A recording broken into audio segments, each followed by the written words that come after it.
I'm staring at my daughter's empty bed, her stuffed rabbit abandoned on the floor like a discarded piece of her childhood, when my phone buzzes with a photo that stops my heart cold.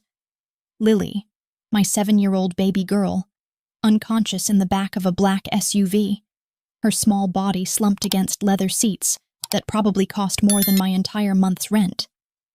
The message beneath it reads, "You have something I want, Sophia. Come alone to the address below or she disappears forever."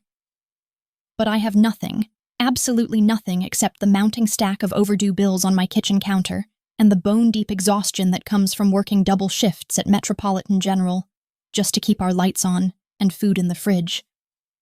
They've taken the wrong child, snatched the wrong person's daughter in some terrible, cosmic mistake that I need to fix right now, because surely, no one would target us. Not when we're barely surviving in our third-floor walk-up with the broken heater and the neighbors who fight loud enough to shake our shared walls. My hands are trembling so violently that I nearly drop my phone twice as I try to unlock it again, desperate to see if maybe I misread the message, if maybe this is some kind of cruel prank from one of the bitter nurses at the hospital who resent that I got the weekend rotation they wanted. But no, the photo is still there, still real, still showing my daughter's peaceful face with her dark lashes fanned against her cheeks, like she's simply sleeping instead of stolen. I can see the small birthmark near her left ear, the one that looks like a tiny heart, and the pink pajamas with the unicorns that she begged me to buy 3 months ago when they were on clearance at Target. Back when I thought $20 for sleepwear was an extravagance, but couldn't resist the way her whole face lit up with pure, uncomplicated joy at something so simple. The apartment around me feels suddenly foreign and hostile, every shadow in the corner a potential threat, every creak of the old building's settling bones a reminder that someone was here, in our home, in the space where I've tried so desperately to keep her safe from the world and all its sharp edges. I stumble toward her bedroom, my nursing clogs catching on the worn carpet that I keep meaning to replace but never have the money to actually do anything about. And I see it immediately. The window is open, pushed up just enough for someone slim to slip through, and the screen has been carefully removed and placed against the wall, not torn or broken, but deliberately, professionally dismantled by someone who knew exactly what they were doing. My security system, the cheap one I installed myself after Marcus and I split up, and I realized I was truly alone in this world with a child to protect, is disabled. The little green light that usually blinks reassuringly in the hallway now dark and dead. And I feel my knees start to buckle because this wasn't random, wasn't some opportunistic break-in by a desperate addict looking for things to pawn. Someone planned this, studied us, learned our routines and our vulnerabilities, and they came for Lily with precision and purpose that terrifies me more than anything I've ever experienced in 7 years of emergency room nursing. More than the gunshot victims and the overdoses, and the broken bodies I've tried to piece back together during my shifts. I grab her stuffed rabbit from the floor, the one she's had since she was 2 years old, the one she named Mr. Hopsworth in that earnest, serious way that small children have of naming their most precious possessions, and I press it against my chest like it might somehow connect me to her. Like if I hold it tight enough I can feel where she is and know that she's okay. The rabbit smells like her strawberry shampoo and the lavender spray I use on her sheets to help her sleep. And I'm crying now, hot tears streaming down my face and dripping onto the worn fabric of Mr. Hopsworth's ears, because my baby is out there somewhere with people who took her in the middle of the night, and I don't know why, don't know what they want, don't understand what I could possibly have that would make someone do this. The address in the message leads to coordinates in the industrial district, the part of the city where the factories have been slowly dying for decades, and the only people who go there anymore are the ones conducting business they don't want witnessed, and I know with absolute certainty that I should call the police, should dial 911 and let professionals handle this nightmare.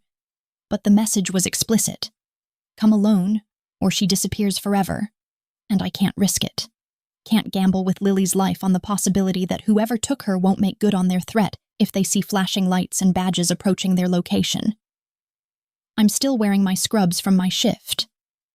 The navy blue ones with the stains I can never quite get out, no matter how much bleach I use, And I don't even think about changing because every second I waste is a second Lily is with these people, these strangers who somehow think I have something they want badly enough to terrorize a child.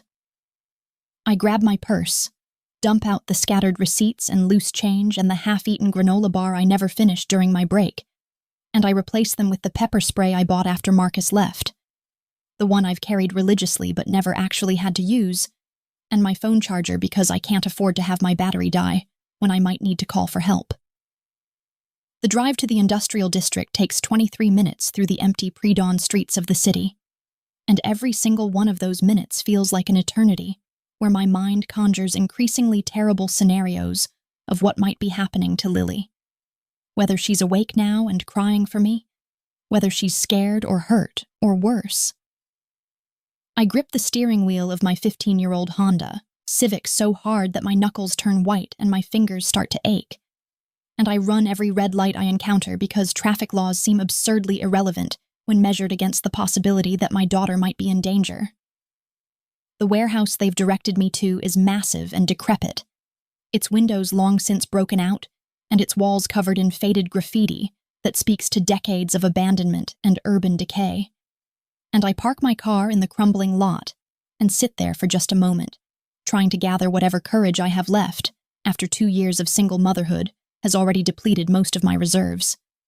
This could be a trap, could be the last mistake I ever make, could end with both Lily and me dead in this forgotten corner of the city where no one would find us for days or weeks or maybe ever.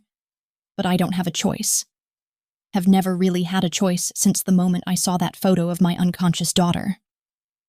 I get out of the car with my pepper spray clutched in my right hand and my phone in my left, and I walk toward the warehouse entrance on legs that feel disconnected from my body, like I'm watching myself from a distance and marveling at the fact that I'm still moving forward despite the terror that's threatening to paralyze me completely.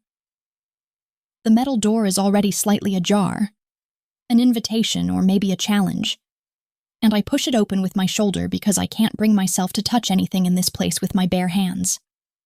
Inside, the warehouse is darker than I expected, lit only by the weak gray light filtering through the broken windows high above, and I can hear the sound of pigeons roosting in the rafters and the distant drip of water from a pipe that's probably been leaking for years. "Hello?" I call out, and my voice sounds small and frightened even to my own ears, nothing like the confident tone I use when I'm directing trauma responses in the ER or dealing with difficult patients who think they know better than the medical professionals trying to save their lives. Footsteps echo from somewhere deeper in the building, multiple sets moving in perfect synchronization, and then 3 men emerge from the shadows, all of them dressed in expensive suits that look completely out of place in this environment of rust and decay, all of them watching me with expressions that reveal absolutely nothing about their intentions. The one in the center is older, maybe in his 50s, with silver hair and the kind of calm, professional demeanor that somehow makes him more frightening than if he'd been overtly threatening. "Mrs. Chen," he says, and I don't correct him about the Mrs., because it doesn't matter. Nothing matters except getting Lily back safely. "Please come with us. Mr. Volkov is expecting you, and he doesn't appreciate being kept waiting, especially not when matters of such importance are at hand."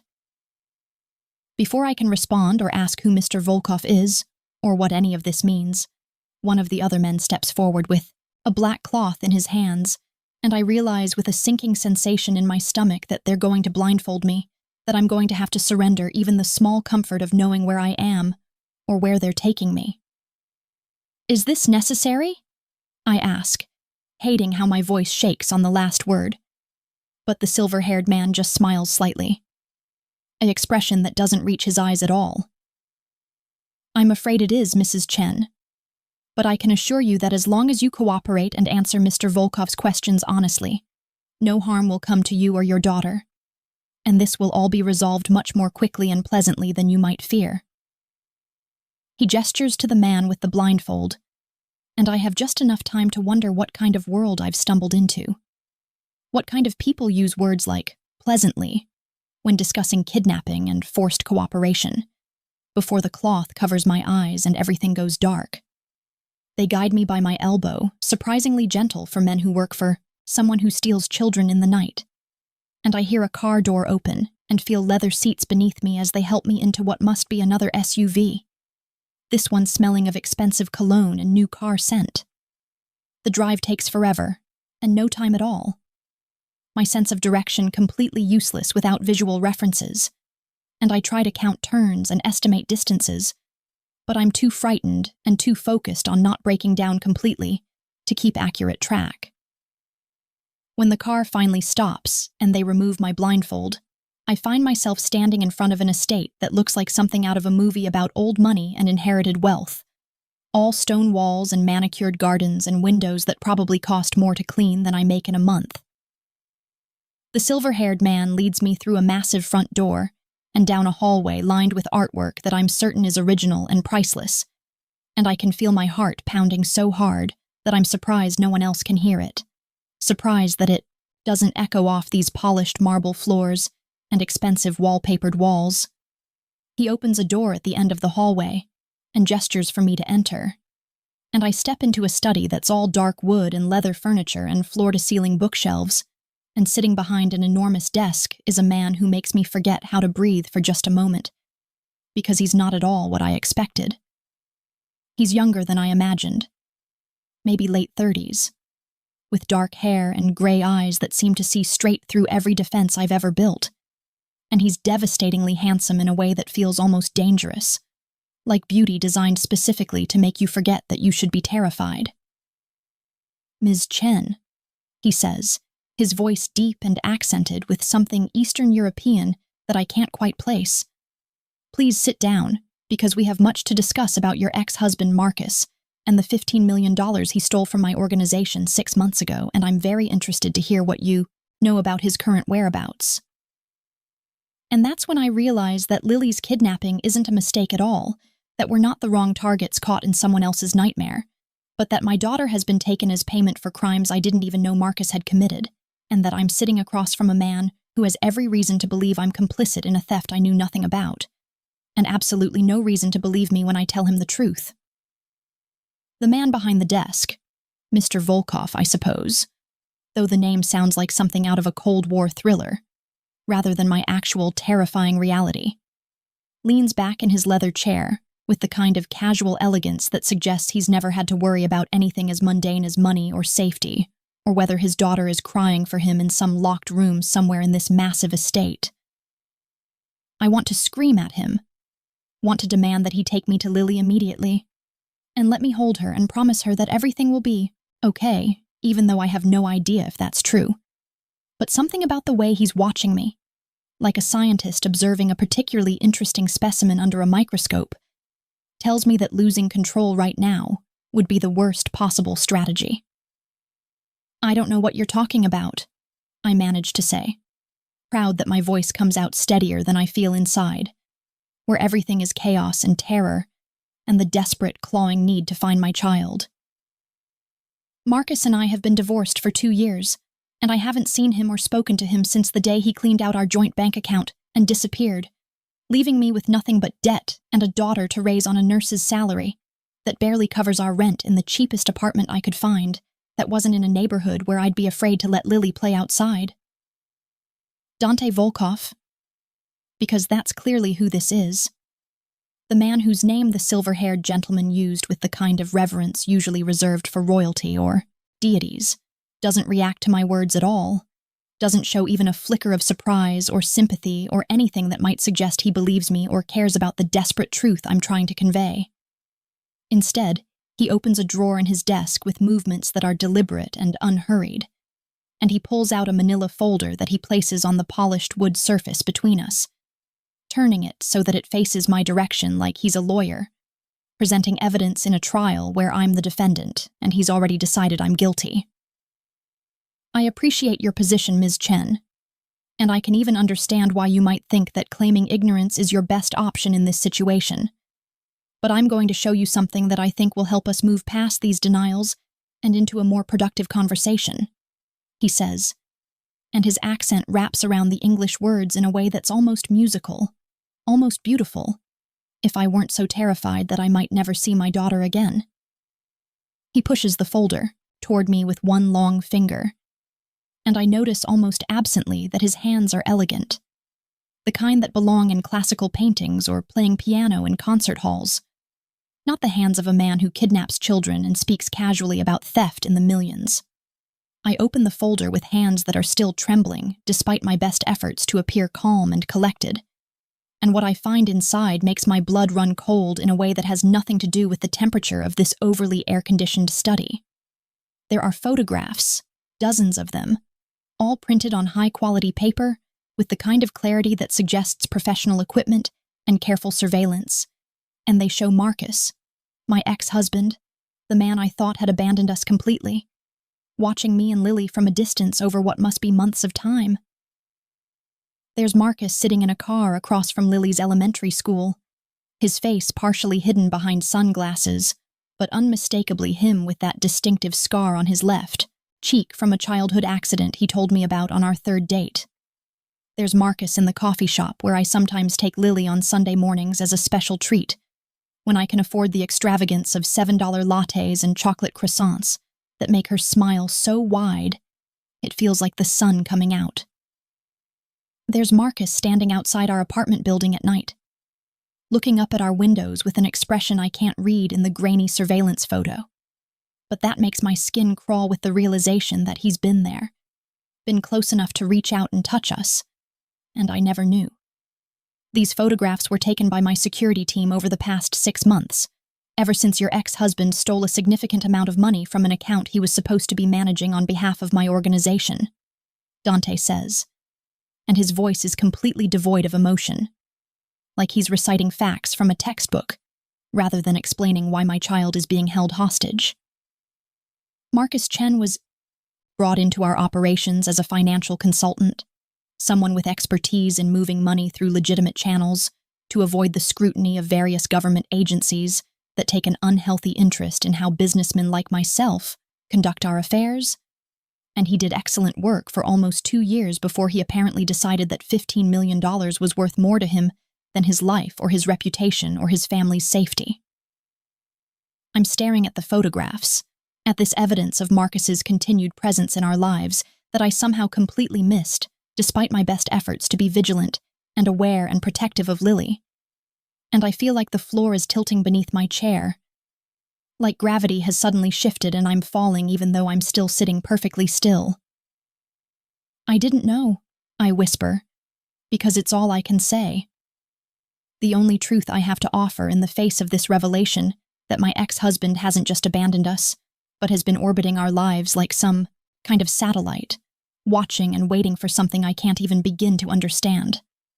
I swear to you I had no idea he was anywhere near us, no idea he was involved in anything like this, no idea he had your money or even knew people like you existed. People like me, Dante repeats, and there's something almost amused in his tone now, a slight curve to his lips that might be a smile if it reached his eyes, which remain cold and calculating and utterly unmoved by my distress. You mean criminals, I suppose? Men who operate outside the law and make their fortunes through means that society deems unacceptable. Though I've always found it fascinating how flexible those moral boundaries become when people need something that only we can provide. He stands up from his chair, moving with a grace that seems at odds with his size. Because he's tall, well over 6 feet, with the kind of build that suggests he's as comfortable with physical violence as he is with sitting behind this expensive desk. And he walks around to lean against the front of it, close enough now that I can smell his cologne, something expensive and subtle that probably costs more than my car. Here is the situation as it currently stands, Ms. Chen, and I want you to listen very carefully because your daughter's life depends on how you choose to respond to what I'm about to propose, he continues, and I feel my whole body go rigid with fear, because this is it. This is the moment where he's going to tell me what he wants, and I'm going to have to figure out how to give it to him when I have absolutely nothing to offer. Your ex-husband has $15 million that belongs to me, money that I need returned not just because of the amount, though it's certainly significant, but because letting someone steal from me and escape consequences sends a message to others in my world that I cannot afford to send if I want to maintain my position and my life.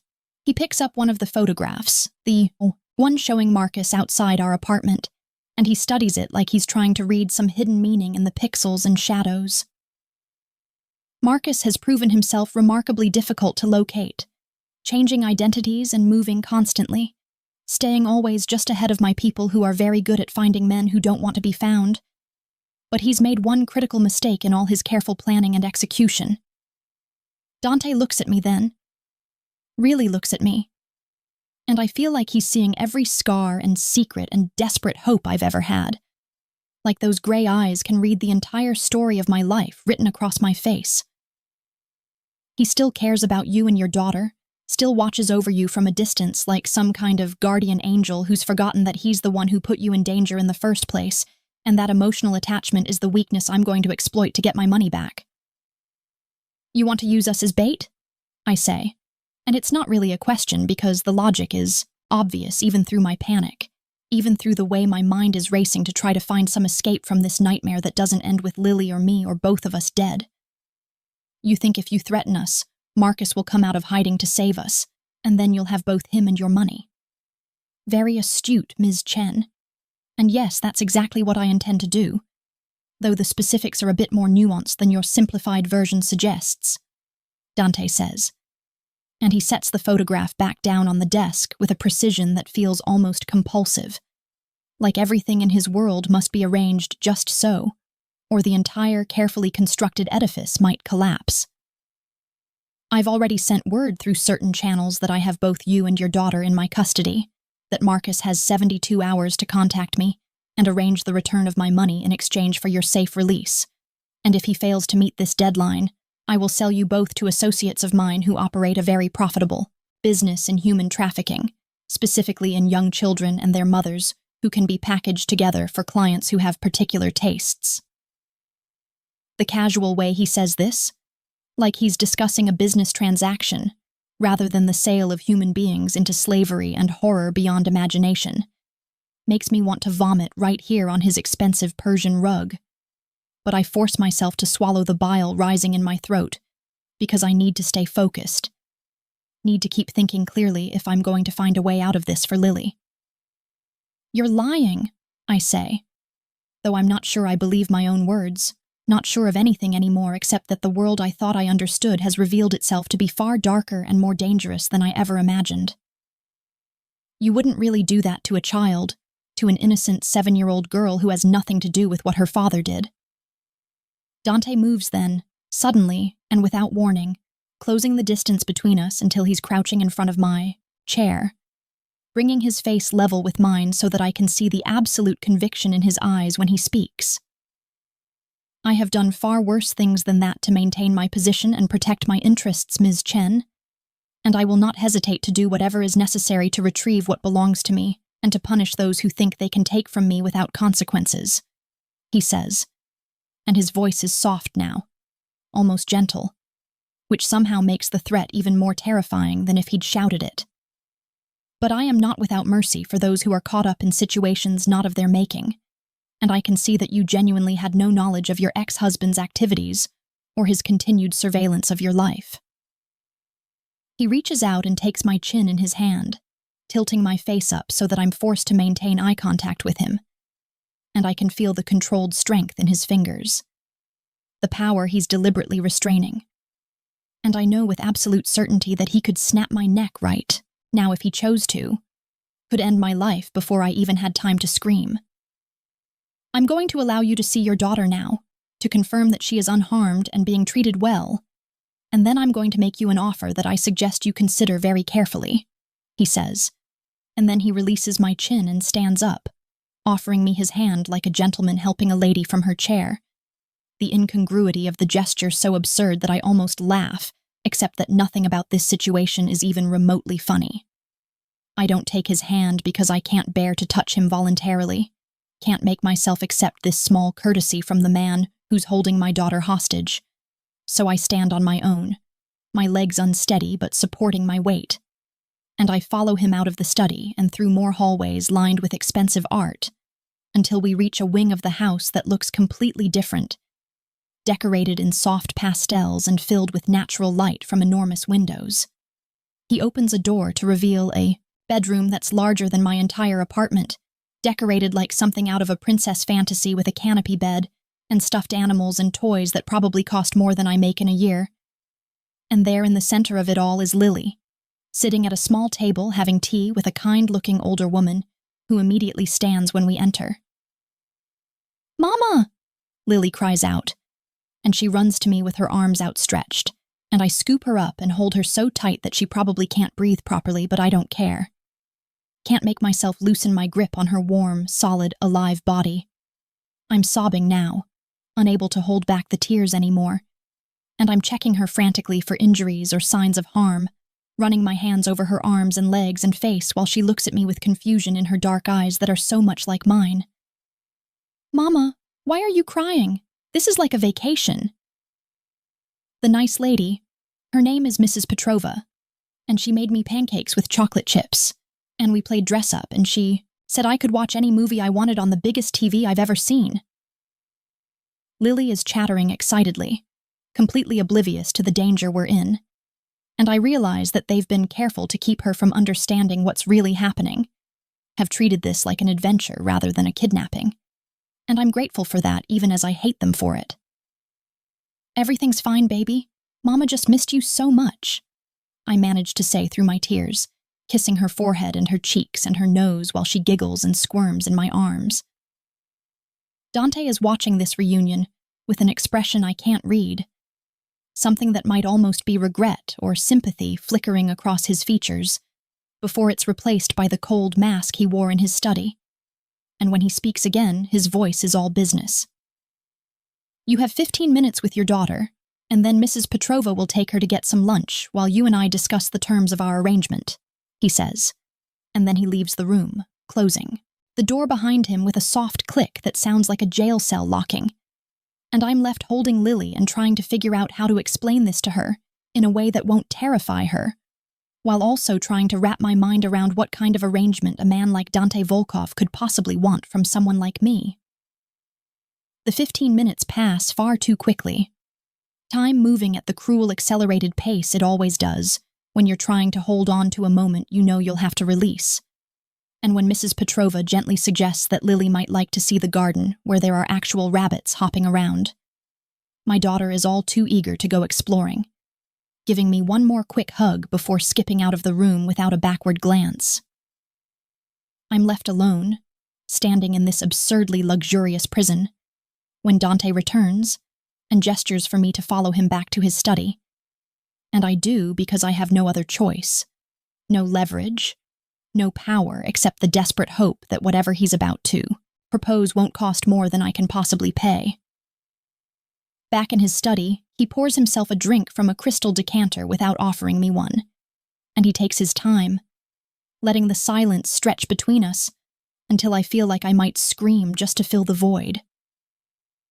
"Here is what I'm prepared to offer you, Ms. Chen, and I want you to understand that this is not a negotiation, but a statement of terms that you can either accept or refuse, though refusing will result in the original plan proceeding without modification," he finally says, turning to face me with the glass in his hand, the amber liquid catching the light from the window behind him.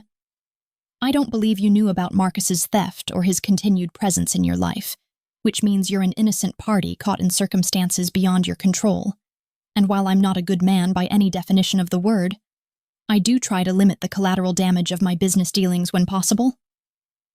He takes a sip of his drink, his eyes never leaving my face, and continues. "Work with me to draw Marcus out of hiding.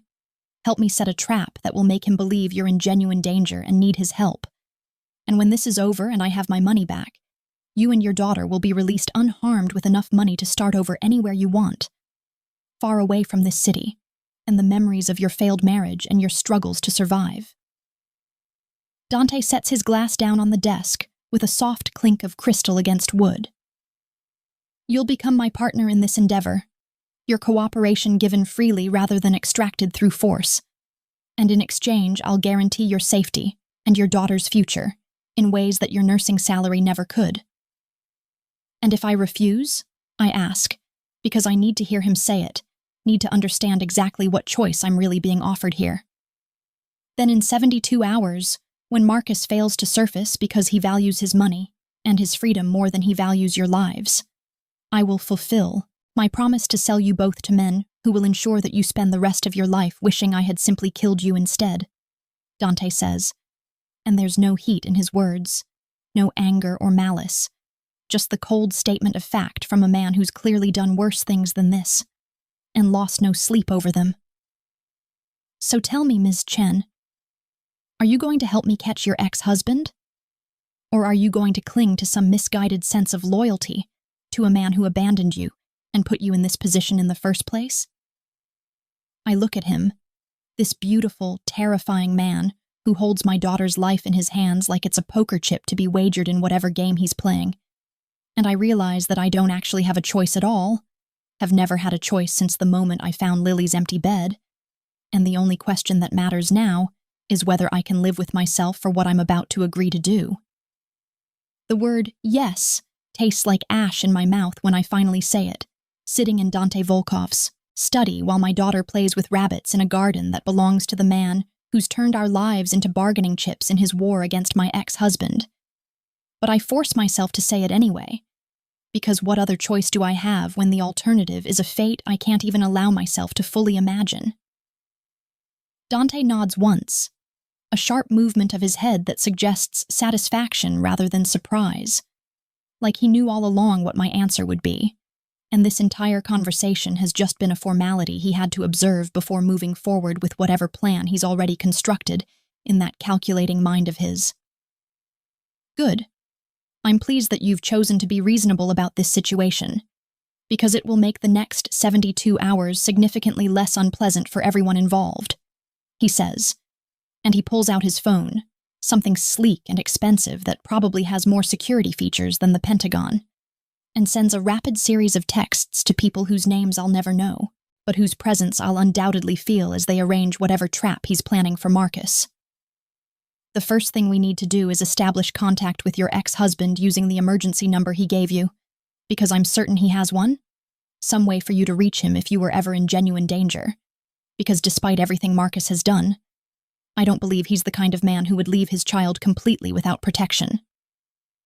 I want to argue, want to insist that Marcus left us with nothing, including any way to contact him. But even as I'm forming the denial, I'm remembering the storage unit, the one I rented after the divorce to hold all the things from our marriage that I couldn't bear to look at, but couldn't quite bring myself to throw away. And I'm remembering that there might be something there, some forgotten piece of our shared past that could give Dante what he needs. There's a storage unit, I admit, hating myself for cooperating, but hating Marcus more for putting me in this position where I have to betray him to save our daughter from the consequences of his crimes. I haven't been there in over a year, not since I packed away everything from the house we used to share. But there might be something. Some old phone or piece of paper with a number, though I can't promise anything because I honestly don't remember what's in there anymore. Dante is already moving, grabbing a set of keys from his desk drawer and gesturing for me to follow him, and I find myself trailing after him through his massive house and out to a garage that holds more cars than I've ever seen outside of a dealership, each one probably worth more than I'll make in my entire lifetime of working as a nurse.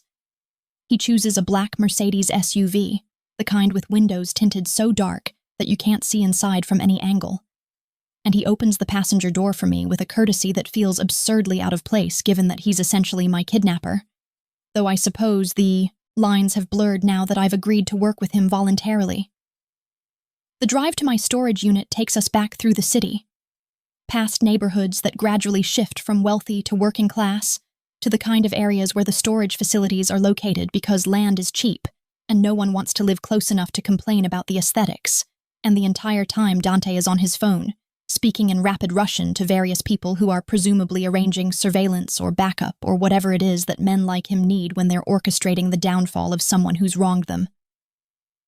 I'm staring out the window, watching the city pass by and trying not to think about the fact that somewhere in this urban landscape Marcus is hiding, believing himself safe while Dante's network closes in around him with the inexorable precision of a trap snapping shut.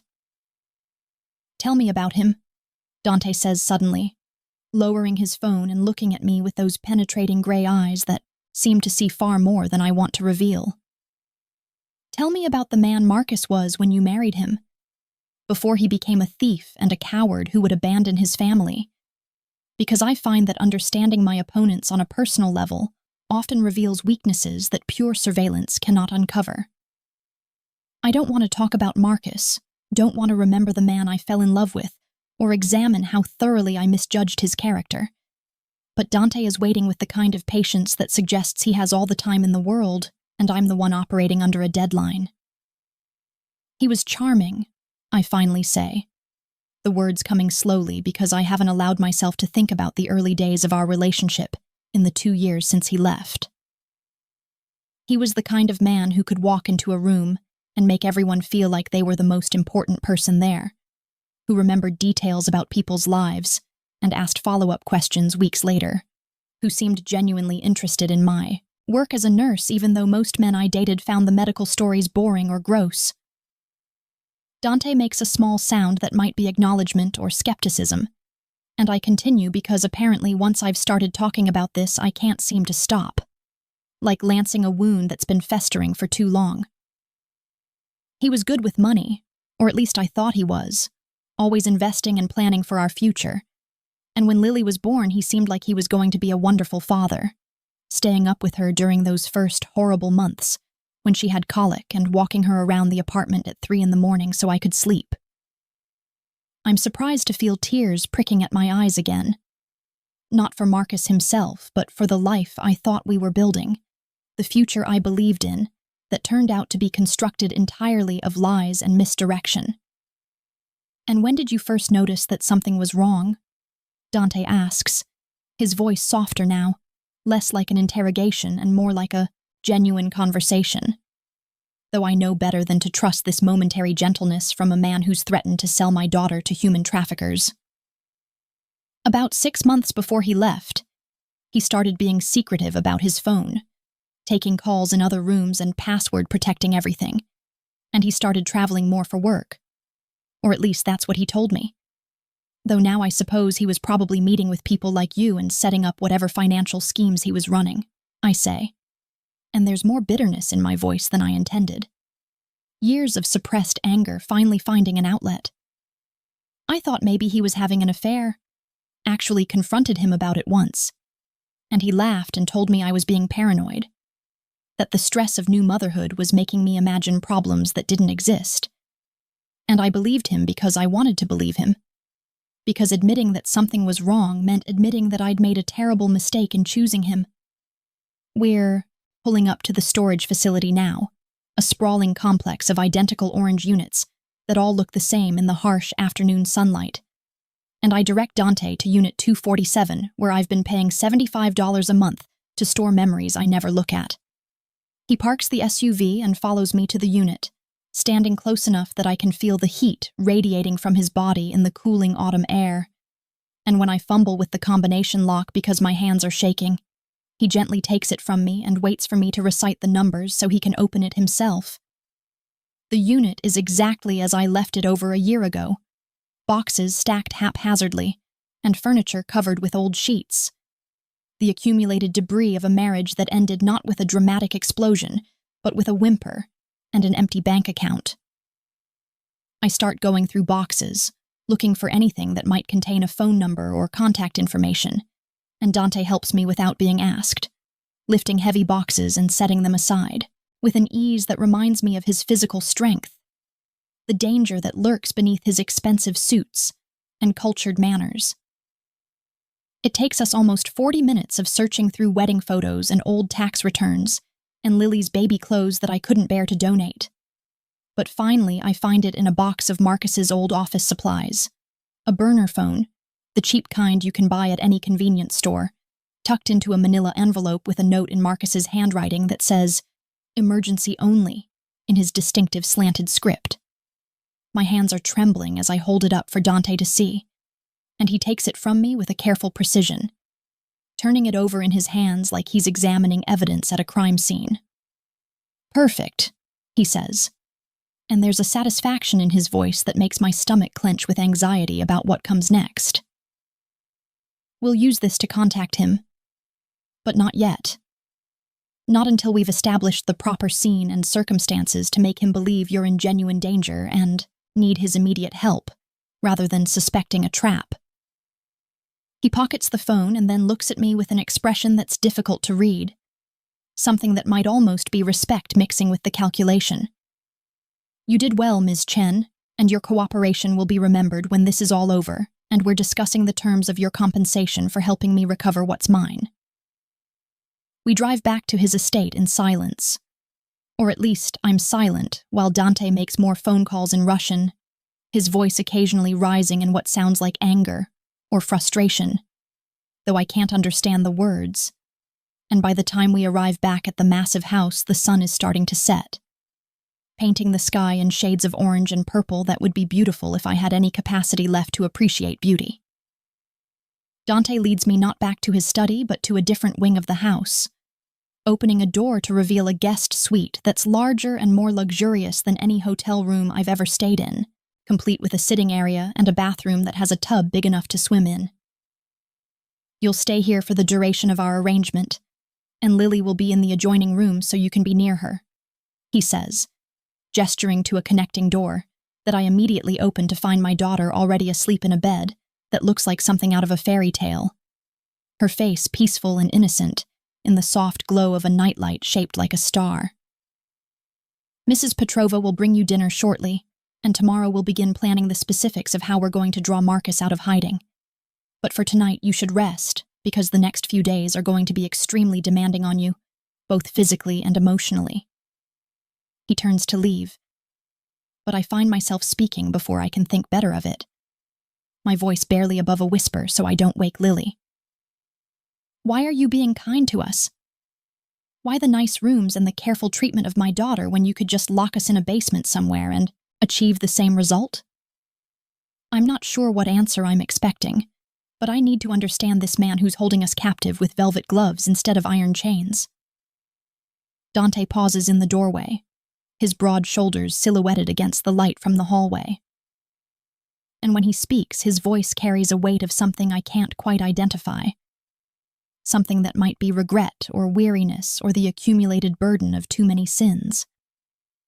Because I had a sister once, younger than me by 7 years, and she had a daughter, a little girl with dark hair and eyes that sparkled when she laughed, and they both died because I failed to protect them from men who wanted to hurt me by destroying what I loved, he says. And this is the first truly personal thing he's revealed. The first crack in the armor of professional detachment he's maintained since we met. I look at your daughter and I see my niece, and while I'm willing to use you both to achieve my goals, I'm not willing to make Lily suffer, more than absolutely necessary for sins that aren't hers. So yes, she gets the nice room and the pancakes, and the illusion that this is an adventure rather than a hostage situation. Before I can respond, before I can process this revelation that the monster holding us captive has his own ghosts and losses, he's gone, closing the door behind him with a soft click that somehow feels more final than if he'd slammed it. I stand there for a long moment, torn between the hatred I should feel for this man and the unwilling sympathy that's trying to take root in my chest. And then I go to sit beside Lily's bed, watching her sleep and trying to figure out how my life has brought me to this impossible place. The next morning arrives too quickly, announced by Mrs. Petrova bringing breakfast on actual silver trays and helping to wake Lily with gentle efficiency. And after we've eaten and I've gotten my daughter settled with some elaborate dollhouse that probably costs more than my car, Dante summons me back to his study where he's laid out what looks like a military operation plan across his massive desk. We're going to stage your kidnapping, he explains, and there's an intensity to him this morning that wasn't present yesterday, like he's finally moving forward with something he's been planning for months. Not the real one that already happened, but a second, more dramatic abduction that Marcus will hear about through channels I control. Something violent and public enough that he'll believe you're in immediate mortal danger and need his help right now, rather than in 72 hours. He's mapped out locations and timelines, contingencies and backup plans, and as he explains each element, I realize that this man is a strategic genius, the kind of tactical thinker who's probably never lost a battle in his life. And I'm simultaneously terrified of him and grudgingly impressed by the thoroughness of his planning. You'll go back to your apartment today, resume your normal life under surveillance by my people, and tomorrow morning when you leave for your shift at the hospital, my men will stage a very convincing abduction in the parking lot of your building where Marcus has been known to watch from, Dante says, pointing to photographs of my apartment complex that show every angle, every possible vantage point, every escape route marked in red. There will be gunfire, screaming, visible struggle, everything designed to trigger Marcus's protective instincts and force him to make contact using that burner phone to try to negotiate for your release. And what happens when he does make contact? I ask, because I need to understand the endgame here. Need to know what I'm really helping to orchestrate. Then we arrange a meeting, somewhere public enough that he'll feel safe but controlled enough that he can't escape when my people move in to take him, Dante says, and his smile is cold and predatory. The expression of a hunter who's finally cornered, his prey after a long and frustrating chase. You'll be the bait that draws him out, the damsel in distress that he can't resist trying to save, and when he's focused on you, he won't see my men closing in until it's too late to run. I should feel guilty about this, should be horrified at the thought of deliberately luring Marcus into a trap that will almost certainly end with his death given what I know about how men like Dante handle betrayal. But all I can think about is how Marcus's choices brought us to this point, how his greed and his criminal associations have put Lily in danger and forced me to become complicit in his downfall. What happens to me and Lily after you have him? I ask, because I need to know if Dante will actually keep his word, or if we're just as disposable as Marcus once he's served our purpose. Dante walks around the desk to stand in front of me, and he reaches out to tilt my chin up with his fingers just like he did yesterday, forcing me to meet his eyes, and what I see there is something unexpected. Not just calculation and cold strategy, but a flicker of something that might almost be desire. A heat that has nothing to do with anger or violence and everything to do with the way his gaze drops briefly to my lips before returning to my eyes. You and your daughter will be released as promised, with enough money to disappear and start over, because unlike Marcus, I keep my word when it's given, he says, and his voice has gone lower, rougher, and I can feel my heart starting to race for reasons that have nothing to do with fear. But I'm beginning to think that won't be the end of our association, Sophia, because there's something about you that interests me beyond your utility in catching your ex-husband. Something in the way you've handled this impossible situation with courage and intelligence instead of falling apart or begging for mercy. His thumb brushes across my lower lip, a gesture that's intimate and possessive and entirely inappropriate given our circumstances, and I should pull away, should remind him that he kidnapped my child and threatened us with human trafficking and has no right to touch me like this. But I don't move. Can't seem to make myself break this connection even though every rational part of my brain is screaming at me that this is dangerous, that whatever is happening between us is a complication that could destroy everything. And when he finally steps back, I feel the loss of his presence like a physical ache. Your apartment is being prepared as we speak, made to look like you've been living there normally despite Lily's absence. And Victor will drive you there this afternoon with instructions to maintain your usual routine, Dante says, and his voice is back to business now, professional and distant like that moment of heat never happened. Tomorrow morning the trap will be sprung, and we'll see if Marcus loves you enough to risk his life trying to save you from the monster he created when he decided to steal from me. The next 48 hours pass in a surreal blur of normal routines, performed under the watchful eyes of Dante's security team. Men who blend into the background of my apartment building and the hospital parking lot with such practiced ease that I wouldn't notice them if I didn't know they were there. And the whole time I'm going through the motions of my regular life, making coffee in my tiny kitchen, sorting through the mail that's accumulated, even going to one shift at the hospital where my co-workers comment on how tired I look, and I have to invent a story about Lily staying with a friend while I work extra hours. I can feel the weight of what's coming pressing down on me like a physical force. Dante has been at my apartment more often than I expected.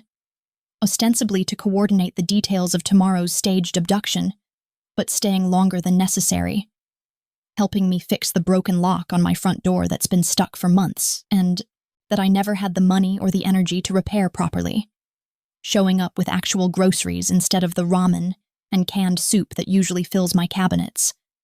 And these small gestures of unexpected kindness are more destabilizing than his threats ever were because they force me to see him as something more complex than simply the villain who took my daughter.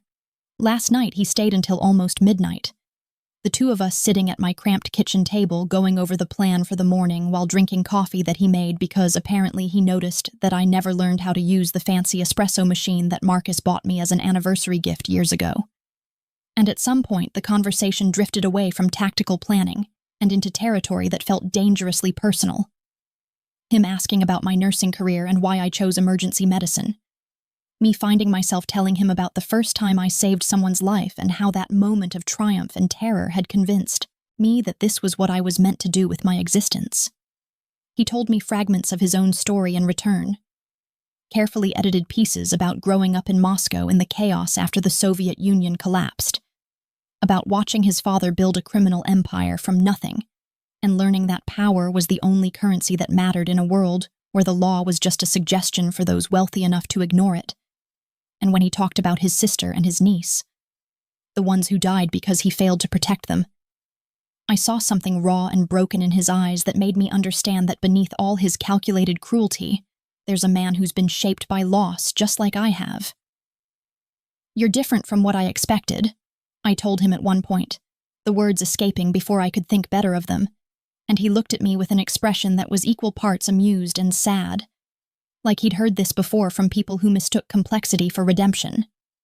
"Don't romanticize me, Sophia," he said, using my first name for the first time since this nightmare began, and the way it sounded in his accented voice did something strange to my insides that I absolutely refused to examine too closely.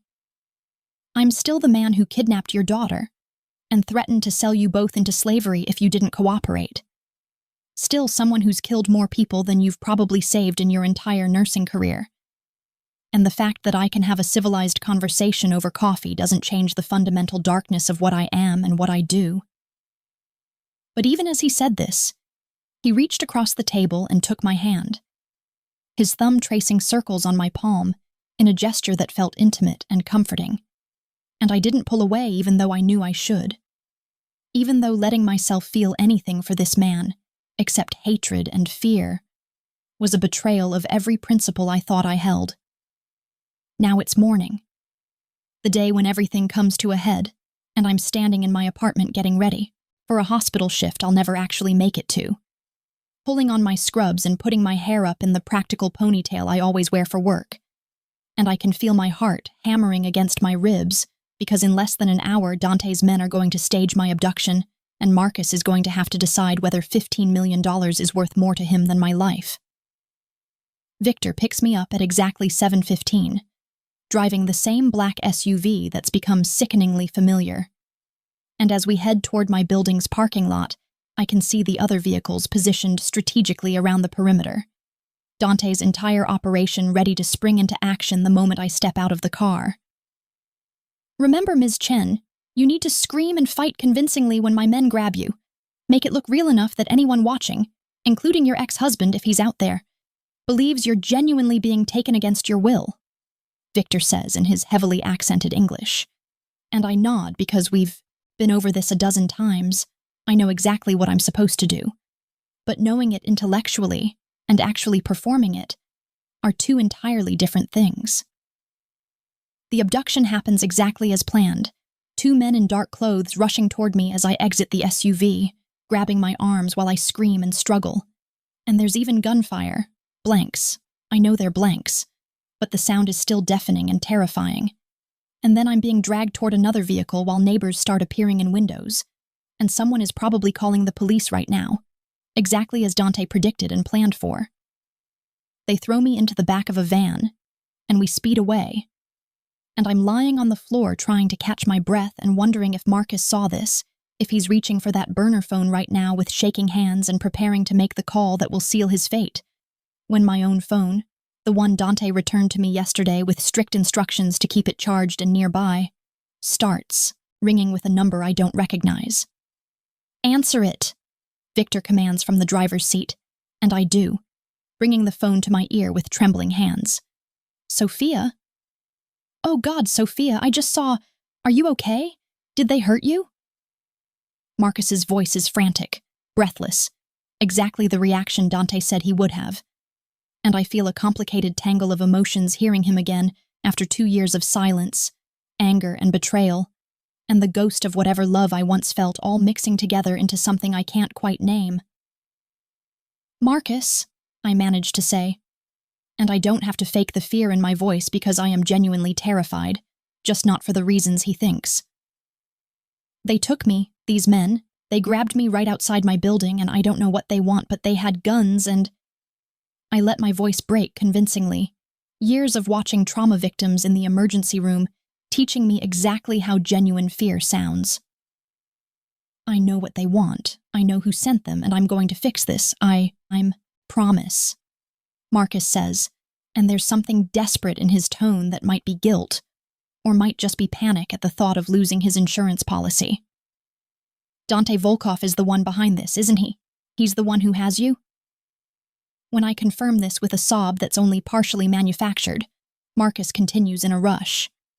"I'm going to get you out of this. I'm going to arrange an exchange, the money for you, and then we're going to disappear together, all 3 of us, somewhere he can't ever find us."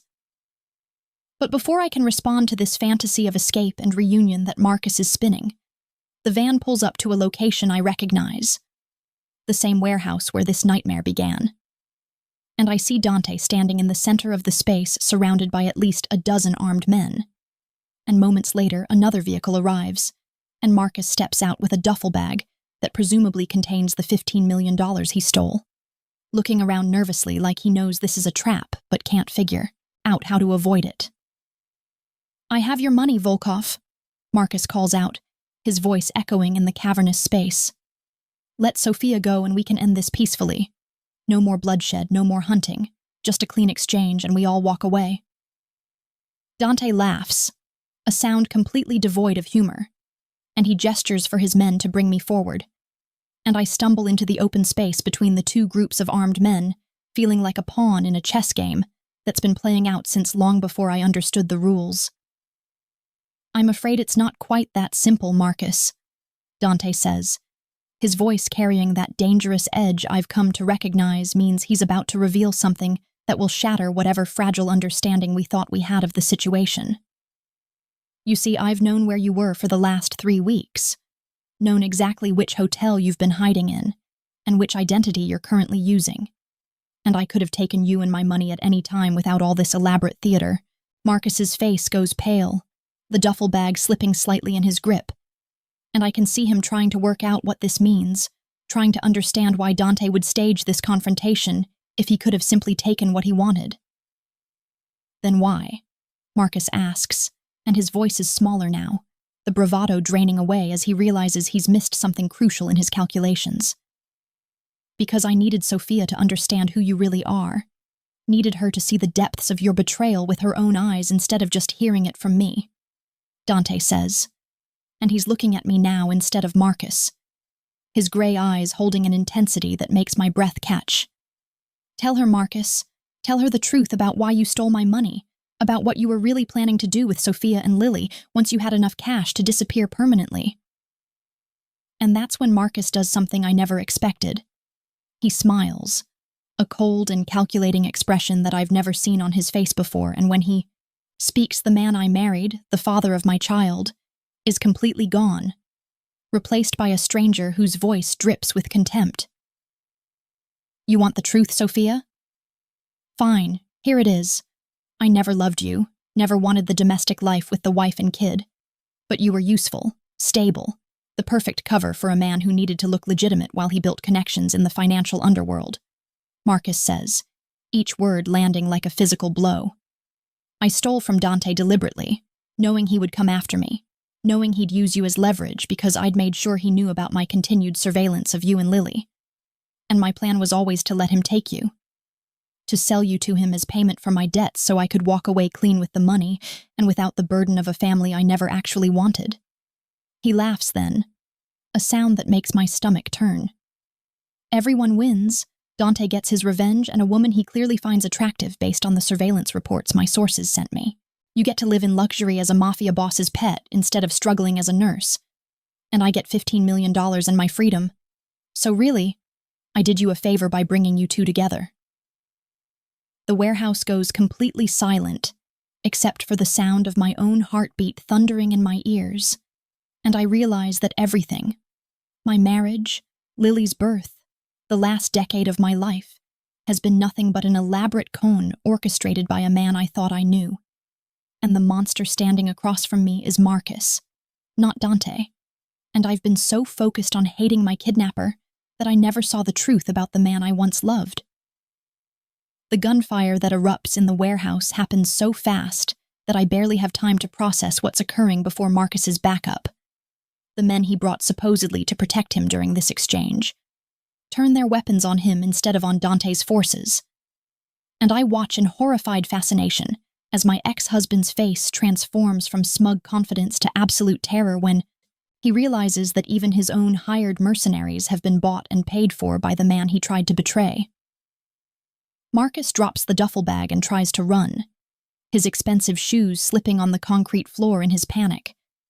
But Dante's men are already surrounding him, their movements coordinated and efficient like wolves closing in on wounded prey. And within seconds, Marcus is on his knees, with a gun pressed against the back of his head, while Dante walks forward with the casual confidence of someone who's orchestrated this exact scenario 100 times before. Did you really think I wouldn't plan for every possible contingency, Marcus? Did you honestly believe that after 6 months of hunting, I wouldn't have turned every single person in your network against you? That I wouldn't have made it clear that betraying you would be far more profitable and significantly healthier than remaining loyal to a man foolish enough to steal from me? Dante's voice is almost conversational, like he's discussing the weather rather than the imminent execution of the father of my child. And he retrieves the duffel bag without even glancing at its contents, because he already knows what's inside, has probably counted every dollar through some method of surveillance I can't even imagine. Marcus is begging now, his dignity completely abandoned as he pleads for his life with promises and bargains that we all know are worthless. And Dante finally turns to look at me where I'm standing frozen between Victor and another guard, their hands gentle on my arms, but their presence unmistakable reminders that despite everything, I'm still technically a prisoner here. The deal was your freedom in exchange for your cooperation, Sophia. And I'm a man of my word even when dealing with people who've proven they have no honor themselves, Dante says, and he gestures to Victor, who immediately releases my arm and steps back. Take your daughter and go anywhere in the world you want, and you'll find that a significant sum of money has already been deposited in a new bank account under your name, enough to ensure that you and Lily never have to worry about rent or bills or working double shifts ever again. I should feel relief, should be grateful that this nightmare is ending with my freedom instead of my death. But all I can think about as I stand there watching Marcus sob and shake on his knees is what Dante asked me in the van on the way here.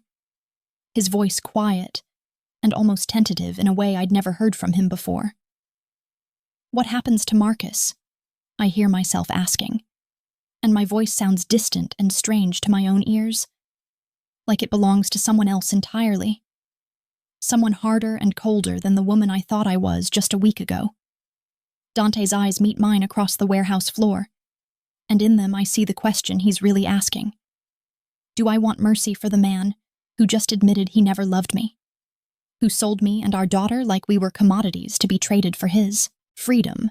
Who destroyed whatever illusions I had left about the sanctity of the family we created together? He disappears permanently, unless you want to show him the mercy he never showed you or Lily, Dante says, and I can hear the unspoken addition to that sentence, the offer he's making me to participate in Marcus's punishment, or to walk away clean with my hands unstained by the violence that's about to unfold.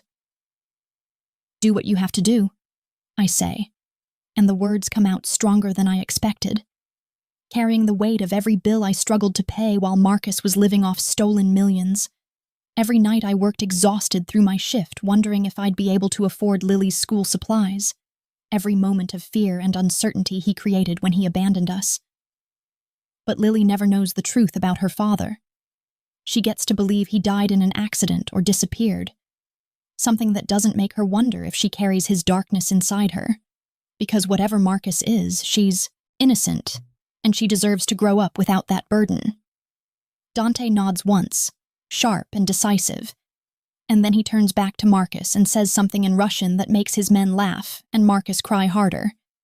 And I look away because I don't need to see whatever happens next. Don't need that image burned into my memory, alongside all the other scars this week has left on my psyche.